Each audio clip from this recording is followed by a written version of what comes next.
His hands went cold when the manager said, "Your role is no longer needed." Daniel wasn't lazy. He wasn't incompetent. But the world was changing faster than he was. While everyone else panicked, Daniel did one thing differently. And it didn't just save his job, it got him promoted. For weeks, Daniel couldn't sleep properly. At night, he stared at the ceiling, replaying that meeting again and again. He wasn't lazy, he wasn't incompetent, but the world was changing faster than he was.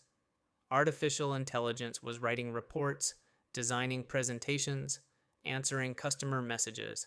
Tasks that once required entire teams were now automated. And Daniel realized something uncomfortable. The real danger was not that AI existed. The real danger was that he had ignored it. One evening, instead of worrying, he opened his laptop. Not to scroll, not to complain, but to learn.